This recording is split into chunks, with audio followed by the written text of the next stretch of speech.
congregar como disciplina espiritual. Esse congregar, a gente podia usar a palavra comunhão, mas eu quero usar a palavra congregar, porque o texto fala sobre congregar e como que a gente entende isso em nossa dinâmica de fé.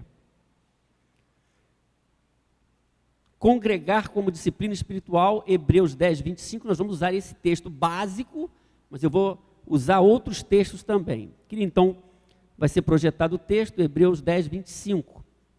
NVI diz assim, amém? Todos atentos? Não deixemos de reunir-nos como igreja, segundo o costume de alguns, mas procuremos encorajar-nos uns aos outros, ainda mais quando vocês veem que se aproxima o dia. Vamos ler juntos? Não deixemos de reunir-nos como igreja, segundo o costume de alguns, mas procuremos encorajar-nos uns aos outros, ainda mais quando vocês veem que se aproxima o dia. Então nós estamos seguindo, afirmando que existe um processo de transformação ao momento de entrega da vida com Deus, do reconhecimento do pecado. E quando nós nascemos de novo, é um momento inicial. E a vida que Deus possibilita na terra para nós vivermos, esse tempo é um tempo de trabalho divino o tempo todo, de transformação, de ação. Então, o discípulo de Jesus, aquele que entregou a sua vida a Deus, precisa estar entendendo esse processo. Nós somos discípulos. E para chegar no ponto desejado por Deus, nós que somos discípulos, se você é um discípulo, você tem que viver esse processo disciplinar enquanto você caminha no mundo. Na vida toda a gente precisa de disciplina. Ninguém consegue nada sem estar disciplinado. Mas quando a gente pensa, inclusive a palavra disciplina, às vezes não é bem-vinda em alguns momentos no mundo pós-moderno, né, que a gente pode achar que uma coisa assim estranha, disciplina. As pessoas não querem muita disciplina. Mas esse é um ponto-chave que pode mudar a sua vida espiritual. De um estado apático para um nível maior que Deus quer fazer na sua vida. Algo maior. Porque ao nascermos de novo, Deus tem um propósito em minha vida e de sua vida. Enquanto eu caminho, já salvo enquanto eu caminho na terra. E como é que eu vou fazer para crescer, para avançar? O apóstolo Paulo disse que há um propósito em nossa vida, na obra de Deus. Romanos 8, 29, ele diz, pois aqueles que de antemão conheceu, também os predestinou para serem conformes à imagem do seu Filho. Olha só, nós estamos aqui para sermos semelhantes a Jesus. Deus está trabalhando na nossa vida. Então, a pergunta é, como podemos ser semelhantes a Jesus? O que eu faço? Porque eu posso ter tido num dado momento uma experiência com Deus, mas eu não estou sabendo como andar. Qual o próximo passo que eu vou dar? Como é que vai ser isso? Então, quando nós pensamos que nós devemos ser conformes à imagem de Jesus, não é? Nós devemos pensar nestas disciplinas, e quando a gente pensa nas disciplinas espirituais que nós temos estudado, nós devemos entender que para que eu me envolva na prática destas disciplinas, eu tenho que ter uma atitude, proatividade. Não se trata de deixar acontecer naturalmente. Você vai ter que colocar um objetivo em sua vida em relação àquilo, como você faz com tudo, sobretudo na vida espiritual. Atitude. E para que isso aconteça, você vai ter que rever o seu tempo, rever sua agenda, rever o seu foco, rever suas prioridades. Porque tudo pode acontecer na sua vida e de repente você não está vivendo aquilo que Deus quer que você viva. Quando nós falamos, meus irmãos, desse assunto, esse é um assunto de hoje para a igreja brasileira e para a igreja mundial, congregar. É interessante como algumas coisas que foram tão valorizadas pelos nossos ancestrais, irmãos, usando essa palavra aí, né? Lá da igreja primitiva, E como que algumas coisas elas foram sendo deixadas de lado pelos crentes de hoje. Isso é um fato, a gente observa. Agora, tem 3 fatores que eu destaquei aqui, que tem feito muitas pessoas desconsiderarem o valor de congregar, de estar com outros irmãos. Você percebeu que toda a nossa dinâmica foi nessa direção. A importância de estar com outras pessoas. Mas eu destaquei 3 questões que eu vejo que estão no foco hoje, que estão impedindo as pessoas de congregar ou fazendo com que elas desvalorizem o congregar como um princípio bíblico para a vida de um crente ajuizado. O primeiro fator está na influência negativa. Através do crescimento de todas as mídias hoje, antigamente você tinha a sua igreja e você ouvia uma outra palavra de alguém, muito raramente no rádio, na televisão, ou visitando alguém. Hoje, durante a semana, você escolhe 10, 20 sermões, e muitas pessoas estão tendo as suas vidas minadas por novas leituras da Bíblia. Novas leituras, novas interpretações que não tem nada a ver com o texto bíblico. E por causa dessas novas leituras, aqueles que abraçam essas novas visões, que desvalorizam a igreja de Jesus, desvalorizam o estar com outro irmão, essas pessoas acabam tendo as suas vidas minadas, elas perdem a alegria, elas acham que não precisam mais de ninguém, estão sendo influenciadas negativamente, porque essas novas leituras, toda leitura, meus irmãos, toda pregação que desvaloriza a igreja de Deus não é coisa boa para ninguém. Guarde isso. Toda mensagem que desvaloriza a igreja de Deus não é boa para a minha vida. Mas muitas pessoas estão tendo as suas vidas minadas por essas novas interpretações. E às vezes essas interpretações de pessoas que já passaram pelo ambiente da fé, até pastores, por causa de decepções e de problemas, e de comportamentos, de várias situações, essas pessoas hoje, por causa das suas experiências, elas estão transbordando de ensinamentos que não correspondem ao ensino bíblico e passam a influenciar as outras negativamente. E as pessoas ouvem aquilo e acham que aquilo é uma verdade. E aquela palavra que é maçante, sendo falada insistentemente, passa a ser uma verdade. As pessoas, eu não preciso realmente de congregar, eu não preciso de uma igreja. Esse é o ponto, esse é o desafio. Influência negativa. A pergunta é, você está sendo influenciado positivamente ou negativamente? Uma pessoa é influenciada negativamente quando ela recebe um ensino que não é de Deus. O que não é de Deus a gente rejeita. A gente tem que abraçar o que é de Deus. O que é de Deus eu quero. O que é de Deus é bom. Amém, irmãos? Mas há esse fator. O segundo fator que tem feito as pessoas desvalorizarem o congregar é a autossuficiência.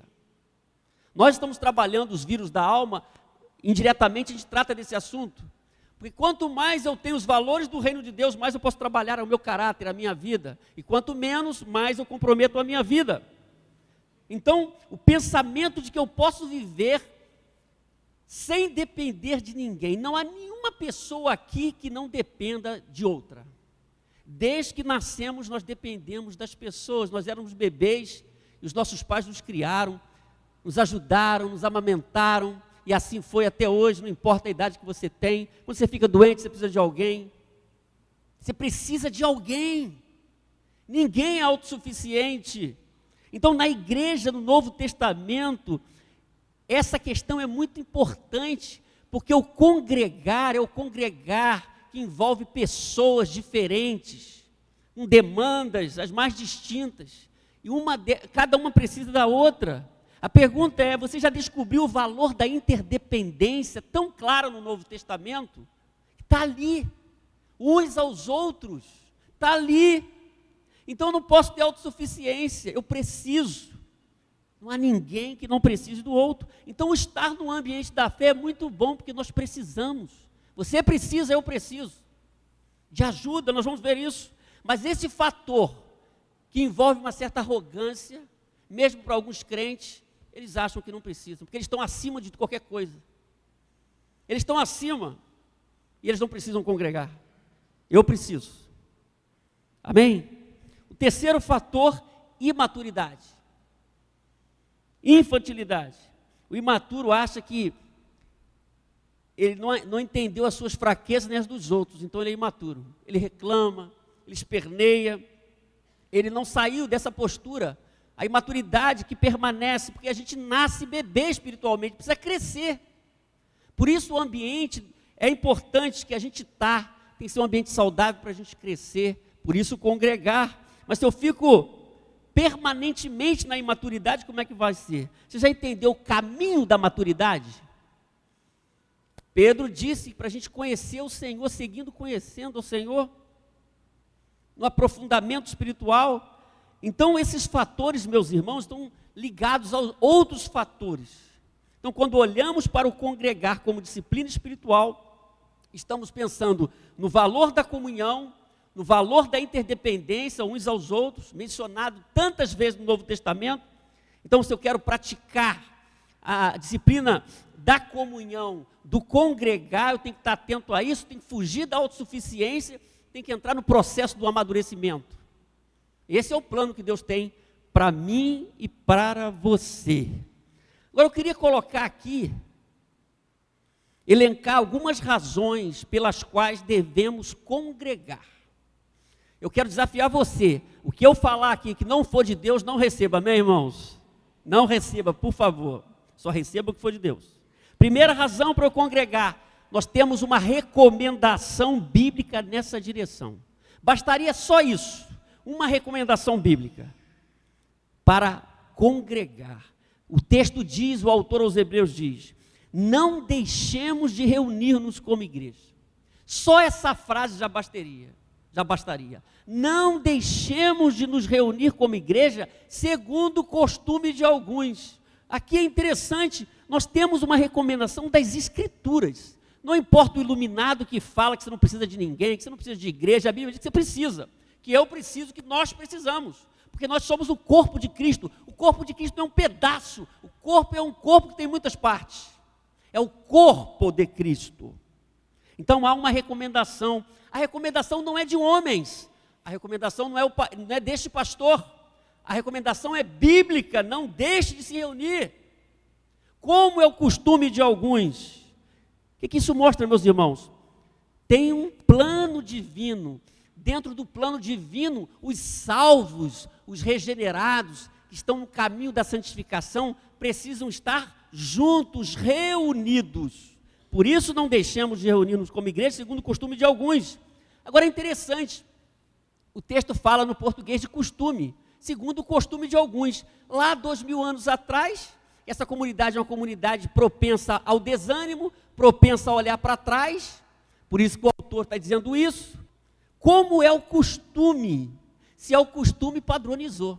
Olha só, a gente pode padronizar algumas coisas na nossa vida que não são coisas de Deus. Você está entendendo? Eu posso implementar na minha vida um padrão que não é de Deus, segundo o costume de algum plano do celestial, é para estar junto. Mas vocês estão seguindo um costume que não é, que foi idealizado por Deus. Então há uma recomendação aqui, por isso que eu preciso valorizar o congregar. Porque a palavra de Deus diz, e se a palavra de Deus diz, eu tenho que levar a sério, congregar faz parte do plano de Deus. Para o discípulo de Jesus, nós temos a recomendação. O que eu estou fazendo da minha vida? O que eu estou padronizando? Nós temos o testemunho da igreja, ele é muito claro, meus irmãos, no Novo Testamento, que a igreja é corpo. A igreja é corpo, não é pedaço. Eu faço parte do corpo. Jesus vai voltar para buscar uma pessoa, buscar uma igreja. Muitas pessoas que fazem parte da igreja, de toda a cultura, de todos os tempos. E a que estiver viva quando ele voltar. O texto diz, no começo da igreja, eles se dedicavam ao ensino dos apóstolos e à comunhão. Eles se dedicavam à comunhão, ao congregar. É o início. Eles se dedicavam ou perseveravam.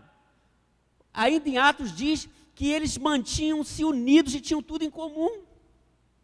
Lá na frente, quando Paulo escreve a igreja de Colossos, dizendo que eles tinham que mandar essa carta para a igreja de Laodiceia, eles falam: saúde os irmãos de Laodiceia, bem como Ninfa e a igreja que se reúne em sua casa.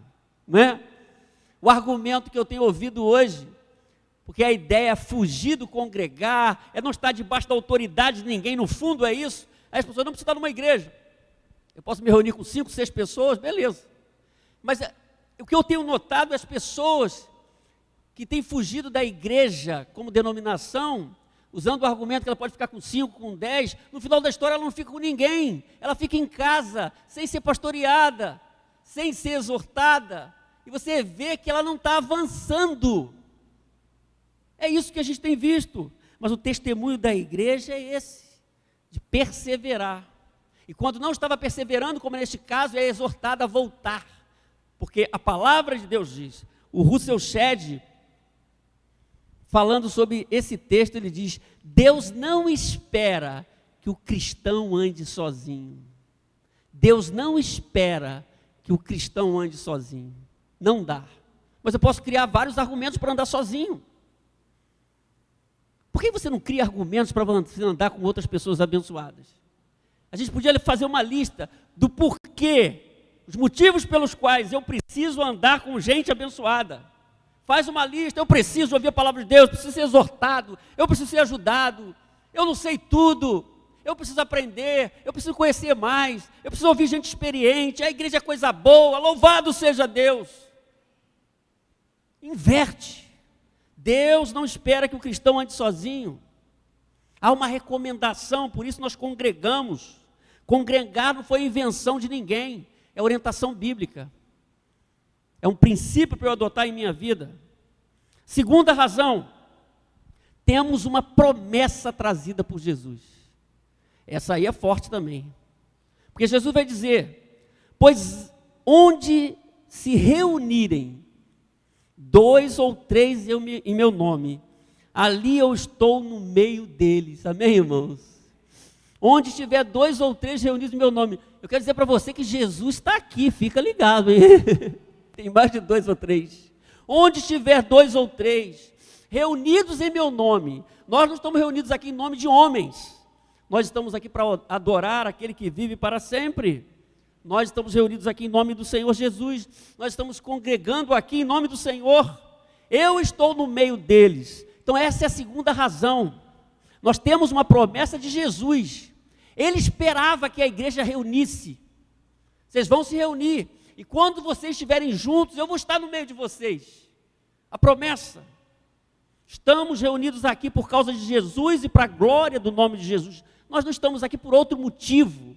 O que nos atrai à igreja não é uma pessoa especial, um cantor famoso, um pastor famoso, uma figura importante, mas a presença de Jesus. Amém, irmãos? Então isso deve nos mover a estarmos aqui.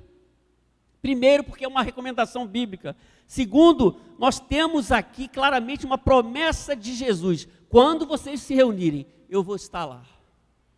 Então, sinta-se aí abraçado, perceba a presença de Jesus.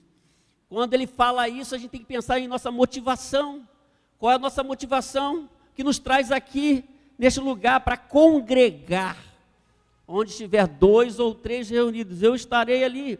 A terceira razão, temos benefícios através da ministração dos dons espirituais. Por que é importante congregar? Porque a igreja foi capacitada com carismas diversos, e nós somos abençoados por isso. Quando eu fico fora dessa dinâmica, eu deixo de ser abençoado, abençoada. O texto diz, na continuidade do Hebreus 10, não deixar de congregar, como é costume de alguns, mas procuremos encorajar-nos uns aos outros. Não é só deixar de congregar, mas a gente vai estar congregando e nos encorajando mutuamente. É a mutualidade, a reciprocidade, encorajando uns aos outros. E como é que acontece isso, irmãos, da dinâmica de uma igreja? Na variedade dos dons espirituais. Aquele que ensina, abençoa, aquele que encoraja, aquele que administra, aquele que prega, aquele que traz o discernimento. Então, nós somos abençoados, somos alertados, somos encorajados, admoestados, corrigidos. Esse ambiente é o melhor ambiente que eu posso viver, apesar de mim mesmo. Porque a gente não podia falar assim, esse ambiente aqui eu fico aqui, apesar das pessoas, tem que falar, apesar de mim mesmo.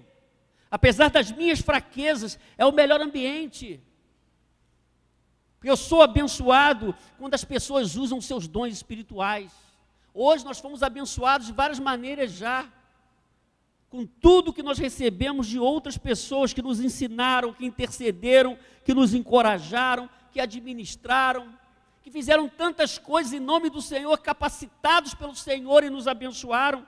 Então esse ambiente, é esse ambiente onde há manifestação de Deus através dos carismas que me abençoam. É por isso que é o ambiente que eu desenvolvo as minhas capacitações espirituais e eu posso servir ao outro. Então, dentro desse guarda-chuva do congregar, eu tenho uma outra disciplina que é o serviço. E só existe o serviço porque Deus me capacita. E Ele me capacita primeiro nesse ambiente do congregar. Porque se você vai fazer diferença, primeiro você tem que fazer aqui diferença. E aqui você é abençoado, ministrado, você cresce, você aprende a ser gente do jeito de Deus, para você sair, para servir na igreja e servir fora da igreja. Porque o serviço é uma disciplina. Nós adoramos ao Senhor aqui. Por isso que é importante enxergar essa dinâmica. O que acontece, por que nós estamos aqui? Porque estamos juntos congregando. Nós estamos aqui não para assistirmos um culto de domingo, estamos celebrando ao Senhor, o nome do Senhor. Nós adoramos individualmente, que a vida deve ser uma adoração, mas quando nos reunimos aqui é diferente. Há um jeito de Deus agir na comunidade em conjunto e há um jeito de Deus agir comigo individualmente, são coisas distintas. É o mesmo Deus que está agindo. Deus está trabalhando em sua vida hoje aqui. Nós estamos reunidos aqui. Como o Eliezer disse, nós estamos aqui para cumprir um ritual, é mais um domingo. Eu tenho que estar atento ao que Deus está falando. Eu tenho que entender, é um quebra-cabeça, meus irmãos, que a gente vai levando anos, às vezes, para entender. Feliz daquele que entende logo isso. Como é que é a vida espiritual, quais os princípios que eu adoto. Eu estou debaixo dos princípios do reino de Deus, não desse mundo. Eu estou debaixo da autoridade da igreja, debaixo da autoridade de Deus, debaixo da autoridade de servos de Deus, autoridade delegada. A igreja é isso. Eu tenho que entender esse processo, usar a palavra de Deus em minha vida, guardar em meu coração. Então, quando eu congrego, eu posso usar os meus dons para abençoar e eu posso ser abençoado pelos dons de outras pessoas. Por isso que é importante. Então, se eu me afasto do congregar, da comunhão, eu deixo de receber esse benefício do congregar e da manifestação de Deus naquilo que Ele entregou como capacitação espiritual para este e aquele que isso me abençoa, eu perco isso. E, sobretudo, eu deixo de fazer aquilo que Deus quer que eu faça ali na minha comunidade de fé. Por que que eu tenho que congregar? Porque eu sou beneficiado por tudo que acontece dentro dos princípios da mutualidade. Amém, irmãos? Os benefícios através da ministração dos dons. Quarta razão, temos como corpo de Cristo uma grande expectativa. Nós temos que resgatar essa visão, meus irmãos, que a igreja, novamente, não é um pedaço, a igreja é um corpo. Ninguém aqui vai morar no céu sozinho. Hoje nós estivemos aqui celebrando de manhã uma ceia abençoada, a igreja cheia, que coisa boa. Por isso que a gente não celebra a ceia para uma pessoa sozinha, porque a ceia é comunitária. Tem que ter pelo menos umas 3 pessoas. A gente não participa da ceia sozinho. E quando a gente estava participando da ceia hoje, a igreja estava cheia. Já pensou se você estivesse sozinho aqui hoje? Tem momentos que você fica sozinho, tudo bem, mas eu estou falando, nós viemos aqui para esse espaço, para esse lugar de culto, com outros irmãos, nos alegrando na presença de Deus, reconhecendo a grandeza de Deus juntos. Porque quando nós vamos para o céu, e se você tem certeza disso, você não vai morar no céu sozinho. Nós vamos ter Muitas pessoas no céu, os salvos, a reunião dos salvos, aleluia. Então a nossa comunhão aqui é uma antecipação daquilo que viveremos na eternidade. Como que eu não quero congregar aqui, eu desejo congregar lá? É uma incoerência isso. O que a gente faz aqui é uma antecipação, porque nós teremos comunhão na eternidade, teremos a presença de Deus de uma forma inigualável, é claro. Eu valorizo isso porque Deus diz para valorizar. Eu vou morar no céu com outros irmãos e irmãs. E aqui o texto fala que há uma expectativa do corpo de Cristo. O texto termina dizendo assim: não deixemos de reunir-nos como igreja. Então já tem aí uma advertência. Isso aí tem a recomendação bíblica. Segundo o costume de alguns, padrão errado. Mas procuremos encorajar-nos uns aos outros. Vamos usar tudo que Deus nos deu para ser bênção na vida do outro, enquanto a gente está congregado e na comunhão. E ele termina: ainda mais, irmãos, quando vocês veem que se aproxima o dia. Porque, sobretudo, no Novo Testamento havia uma expectativa da volta de Cristo. Isso foi tão sério que quando Paulo escreveu a primeira carta aos Tessalonicenses, teve que dar orientações para os irmãos, para eles não ficarem tristes diante do falecimento de muitos membros da igreja. Jesus não tinha vindo ainda, porque eles criaram uma expectativa que Jesus voltaria logo, naquele momento ainda, naquela geração. E aqui ele diz: o tempo está chegando, vamos fazer tudo isso, está congregando, nos alinhando, vivendo a comunhão, nos encorajando, ainda mais quando vocês veem que se aproxima o dia. Então, na mente do autor bíblico há uma expectativa. Será que nós temos essa expectativa? A respeito do encontro com Jesus. Aqui, sobretudo ali, dia, está uma tradução do português, entendendo que esse dia, letra maiúscula, é a volta de Cristo. O dia está chegando, é a linguagem do autor bíblico. Se aproxima o dia, o retorno do Rei dos Reis. Então, quando se aproxima, se naquele momento ele tinha essa ideia que se aproximava, 2000 anos depois, nos acontecimentos que nós estamos vendo, nós estamos num processo. A palavra de Deus está se cumprindo. Nós podemos dizer com ele hoje que se aproxima o dia. E por conta disso, nós devemos estar juntos, congregando, junto com outro irmão, junto com outra irmã. Amém, irmãos? O próprio autor aos Hebreus diz, capítulo 3, de 12 a 14, ele diz assim: cuidado, irmãos, para que nenhum de vocês tenha coração perverso e incrédulo, olha só, que se afaste do Deus vivo. Pelo contrário, encorajem-se uns aos outros todos os dias, durante o tempo que se chama hoje, de modo que nenhum de vocês seja endurecido pelo engano do pecado, pois passamos a ser participantes de Cristo, desde que, de fato, nos apeguemos até o fim à confiança que tivemos no princípio. Por que ele fala isso? Porque aquela comunidade estava com um desejo de retornar, de voltar, de abandonar o caminho, desanimada. Então vamos seguir, vamos avançar. Vamos avançar por todos os motivos, porque Deus começou uma obra em nós. É isso que o Novo Testamento fala. E por conta disso, essa relação de troca, de ser abençoado, de abençoar, eu preciso estar com outros irmãos que também foram salvos. Esses irmãos que foram salvos, um dia vão morar no céu, se são salvos de verdade. Estarão juntos celebrando o nome do Senhor. E o autor bíblico disse: há uma expectativa. Então a expectativa nossa não é do afastamento, porque Jesus vai voltar. Quando a gente tem esse quebrantamento, esse entendimento, aí mais que a gente valoriza, que a gente ama a igreja, que a gente serve na igreja, que a gente participa do reino de Deus, que a gente se coloca à disposição, porque a gente sabe que a palavra está se cumprindo. E aí a gente não se afasta, a gente valoriza as coisas de Deus. Há uma expectativa e nós devemos estar juntos. O autor aos Hebreus está dizendo isso para aqueles irmãos. Então, queridos, razões para congregarmos. Você pode fazer uma lista enorme para não congregar. Mas nós devemos ouvir o que a palavra de Deus diz. Primeira razão, nós temos uma recomendação bíblica nessa direção. Só bastaria esse ponto para a gente valorizar o congregar, a comunhão, o estar com o outro. Há uma recomendação, não deixe de se reunir.